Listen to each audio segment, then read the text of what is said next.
రాష్ట్ర ప్రభుత్వ మెడికల్ కాలేజీల ప్రైవేటీకరణకు వ్యతిరేకంగా పీడీఎస్యూ ఆధ్వర్యంలో చింతలపూడిలో నిరసన కార్యక్రమం నిర్వహించారు.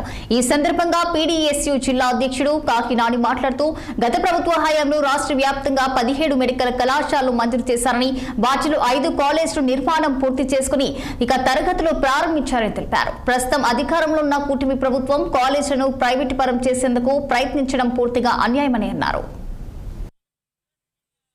కమిటీ ఇచ్చినటువంటి పిలుపులో భాగంగా ఈరోజు చింతలపూడి పట్టణంలో ఫైర్ స్టేషన్ వద్ద నిరసన కార్యక్రమం చేయడం జరుగుతూ ఉంది.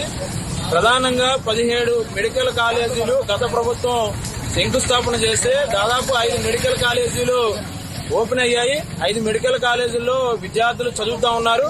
అయితే ఈ రోజు చంద్రబాబు నాయుడు గారు ప్రభుత్వం అధికారంలోకి వచ్చిన తర్వాత ప్రభుత్వ మెడికల్ కాలేజీని పీపీపీ విధానంలో ప్రైవేటీకరణ చేస్తామని చెప్పి ప్రకటన చేసిన నేపథ్యంలో రాష్ట్ర వ్యాప్తంగా పెద్ద ఎత్తున పీడీఎస్ విద్యాసంఘ ఆందోళన కార్యక్రమాలు కూడా నిర్వహించడం జరిగింది. అనేక పార్టీలు సంఘాలు కూడా ఈ సంఘీభావం తెలియజేశాయి. అయితే మేము ప్రధానంగా కోరేది ఏంటంటే, మీరు ఏదైతే ప్రభుత్వ మెడికల్ కాలేజీలని ప్రైవేటీకరణ చేస్తా ఉన్నారో దాన్ని వెంటనే విరమించుకోవాలని కూడా పీడీఎస్ గా డిమాండ్ చేస్తున్నాం. ఎందుకంటే ఈ రోజు మెడికల్ విద్యను సామాన్య విద్యార్థులు చదువుకోవాలంటే ఈ రోజు భారంగా ఉన్నటువంటి పరిస్థితి. ప్రభుత్వ మెడికల్ కాలేజీలు ఉన్నప్పుడు మాత్రమే